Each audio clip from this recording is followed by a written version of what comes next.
नमस्कार, मैं हूं राहुल शर्मा और आप देख रहे हैं आज का सबसे बड़ा मुद्दा। आज के प्रोग्राम में हम चर्चा कर रहे हैं नीतीश कुमार की। आज हम चर्चा कर रहे हैं एनडीए की। क्या एनडीए में फूट पड़ने वाली है? और एनडीए में अगर फूट पड़ गई, एनडीए अगर तितर बितर हो गया, इसमें अगर हम कहें एनडीए के अंदर बहुत बड़ा जो है वो गठबंधन टूटता नजर आए, तो कितना बड़ा नुकसान प्रधानमंत्री नरेंद्र मोदी को होगा और नीतीश कुमार के मन में चल क्या रहा है? बिहार के विधानसभा चुनाव से पहले नीतीश कुमार क्या खेल करने वाले हैं? नीतीश कुमार क्या प्रधानमंत्री बनने का सपना देख रहे हैं और कैसे ये सपना नीतीश कुमार का पूरा होगा? एनडीए कैसे अब बर्बाद हो रहा है? और क्या प्रधानमंत्री नरेंद्र मोदी ने जो गलतियां पहले की वो अब दोबारा कर रहे हैं? ये तमाम आज के हमारे मुद्दे हैं, इसको सुनिएगा ध्यान से, क्योंकि बहुत अहम जानकारी हम अपने दर्शकों को बता रहे हैं। और शायद वो वक्त आ भी रहा है जिसमें ये विपक्ष कह भी रहे थे कि एनडीए गठबंधन ज़्यादा समय तक नहीं चल पाएगा, प्रधानमंत्री नरेंद्र मोदी ज़्यादा समय तक पीएम नहीं बन पाएंगे, विपक्ष का प्रधानमंत्री बनेगा। दरअसल वक्फ बोर्ड में संशोधन, वक्फ बोर्ड का आप मुद्दा सुन ही रहे होंगे, चारों तरफ चर्चा हल्ला हो रहा है और ये कहा जा रहा है कि वक्फ बोर्ड में संशोधन किया जाना चाहिए। केंद्र सरकार वक्फ बोर्ड में संशोधन कर रही है, लेकिन वक्फ बोर्ड में संशोधन करने से पहले बीजेपी ने अपनी सहयोगी पार्टियों से एक बार भी चर्चा नहीं की, उनसे सलाह नहीं ली गई, नीतीश कुमार से नहीं पूछा गया, चंद्रबाबू नायडू से नहीं पूछा गया। और यही वजह है कि नीतीश कुमार और चंद्रबाबू नायडू मोदी से नाराज बताए जा रहे हैं, मोदी के खिलाफ वो खड़े हुए हैं, क्योंकि इतना बड़ा फैसला सरकार ले रही है, कम से कम पूछना तो चाहिए था। क्योंकि बिहार और आंध्र प्रदेश की अगर हम बात करें, यहाँ पर मुसलमान वोट बैंक का बहुत बड़ा दबदबा है और ऐसा नहीं कि नीतीश कुमार को मुसलमानों का वोट ना मिलता, बड़े स्तर पर मुसलमान नीतीश कुमार को वोट करते हैं और बड़े स्तर पर चंद्रबाबू नायडू को मुसलमानों का समर्थन मिलता है। तो ऐसे में मुसलमानों के खिलाफ कैसे वो कानून पारित कर दें या कैसे बोर्ड में संशोधन कर दें? बहुत पहले से ये कहा जा रहा था कि वक्फ बोर्ड में संशोधन ना किया जाए, लेकिन ना नीतीश कुमार की सुन रहे हैं, ना चंद्रबाबू नायडू की। अब ऐसे में स्थिति क्या बन गई है कि नीतीश कुमार और चंद्रबाबू नायडू ये कह रहे हैं कि जो करना है केंद्र सरकार को वो करे, लेकिन वो इसमें शामिल नहीं होंगे।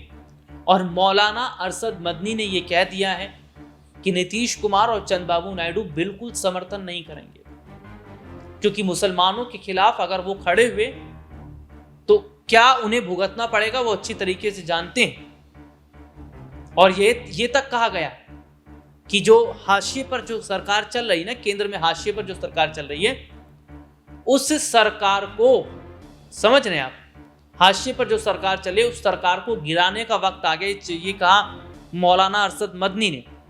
और इसके साथ ही साथ ये भी कहा जा रहा है कि अगर समर्थन वापस लेने का जो मन बना रहे हैं नीतीश कुमार, चंद्रबाबू नायडू, तो ऐसे में क्या मोदी जी जो है अपने पैर पर कुल्हाड़ी मारते नजर आ रहे हैं, क्योंकि आप अपने सहयोगियों से सलाह नहीं ले रहे, जबकि आप बैसाखी पर हैं। प्रधानमंत्री नरेंद्र मोदी ने पहले भी गलती की। आप लोकसभा चुनावों, जो अभी हाल ही में लोकसभा चुनाव हुए, उस चुनाव से पहले आप देखिए कि प्रधानमंत्री नरेंद्र मोदी की तरफ से, बीजेपी की तरफ से क्या कहा जा रहा था, हिंदू राष्ट्र बना देंगे, संविधान को बदल देंगे, एक देश में एक कानून आएगा, इस तरीके की बातें वो कह रहे थे। जिसके बाद लोकसभा चुनाव के क्या नतीजे आए ये हम सब ने देख लिया। और यही गलती फिर से हो रही है, बटेंगे तो कटेंगे राजनीति हो रही है, जब जब बटे हैं तब तब कटे हैं वाली राजनीति हो रही है। विपक्ष कह रहा है जुड़ेंगे तो जीतेंगे, विपक्ष कह रहा है जब तक संविधान है सब जुड़े हुए हैं, मजबूत है, और जब संविधान को खत्म कर दिया जाएगा तो फिर आप समझिए हालात कितने खराब होंगे। तो यहां पर ये देखिए कि Bharatiya Janata party divide and rule की बात कर रही है, वक्फ बोर्ड में संशोधन करने की बात कर रही है, और उनकी सहयोगी पार्टियां मना कर रही हैं। और ऐसे में ये देखा जा रहा है कि बीजेपी की जो सहयोगी पार्टियां हैं वो चंद्रबाबू नायडू, नीतीश कुमार ही नाराज नहीं है। उत्तर प्रदेश में भी आप यही हालत देख लीजिए। अभी हाल ही में योगी आदित्यनाथ ने एक बड़ा बयान महाराष्ट्र में दिया, बटेंगे तो कटेंगे। इस पर अजीत पवार नाराज हो गए, वो कह रहे हैं कि नहीं, ये हमारी आइडियोलॉजी नहीं है, हमारी बात नहीं है, हमारी भाषा नहीं है। हम बंटने कटने की बात नहीं करते, हम जुड़ने की बात करते हैं। हमने कभी बांटने और काटने की बात नहीं की, हम सबको साथ लेकर चलेंगे। मजहब नहीं सिखाता आपस में बैर रखना, हिंदी है हम वतन के, हिंदुस्तान हमारा, हिंदू मुस्लिम सिख ईसाई आपस में है भाई भाई। ये जो बातें कही जाती हैं ये ऐसी ही थोड़ी कही जाती हैं। भारत को आजाद हुए इतने वर्ष हो गए, लेकिन आप देखिए 2014 के बाद की स्थितियां कितनी खराब हुई हैं। 14 से पहले ऐसे हालात नहीं थे। अब हर बात में धर्म की राजनीति जो हो रही है, ये तो जाहिर तौर पर बताता है कि चुनाव जीतने के लिए धर्म को आड़ में लाया जा रहा है। और सबसे बड़ी बात है कि नीतीश कुमार को समर्थन मदनी का मिल रहा है। मौलाना अरशद मदनी, जमीयत उलमाए हिंद के प्रमुख, उनका समर्थन मिल रहा है। वो कह रहे हैं कि हम खड़े नीतीश कुमार के साथ में, मुसलमान वोट बैंक खड़ा है, नायडू के साथ भी खड़ा हुआ है, बस आप हमारा साथ दीजिए। और देखिएगा 2025 में विधानसभा चुनाव है बिहार में, और वो तो मुख्यमंत्री बनने की सोच रहे थे नीतीश कुमार, लेकिन अब देखिए वक्त का कोई भरोसा नहीं होता। अब ऐसे में माना जा रहा है कि भैया नीतीश कुमार ही प्रधानमंत्री बने, क्योंकि सबसे ज्यादा मैच्योर समझदार वही एक नजर आते हैं, और ऐसे में इंडिया अलायंस का सपोर्ट उन्हें मिल रहा है। अब कहां मुख्यमंत्री कहां प्रधानमंत्री।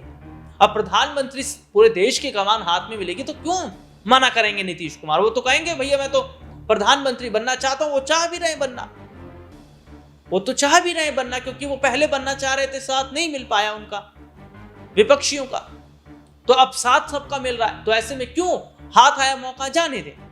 तो यहां पर आप देख लीजिए कि किस तरीके से नीतीश कुमार को अगले प्रधानमंत्री के तौर पर देखा जा रहा है। तो वहीं राजनीति का स्तर और ज्यादा गंदा हो रहा है। कोई 15 मिनट की बात हो रहा है, कोई कह रहा है कि छोटे को 16 सेकंड में बता देंगे क्या हो जाएगा। हाल ही में रैली करने पहुंचे असदुद्दीन ओवैसी के भाई अकबरुद्दीन ओवैसी, जिन्होंने कहा मेरी घड़ी में अभी 15 मिनट बाकी हैं और धैर्य रखिए, 15 मिनट बाकी हैं, ज्यादा उछलने की जरूरत नहीं। तो 15 मिनट का जिक्र पहले भी किया था। 15 मिनट का जिक्र करके वो कह रहे थे 15 मिनट के लिए पुलिस हटा लो, पता चल जाएगा कि क्या है हम।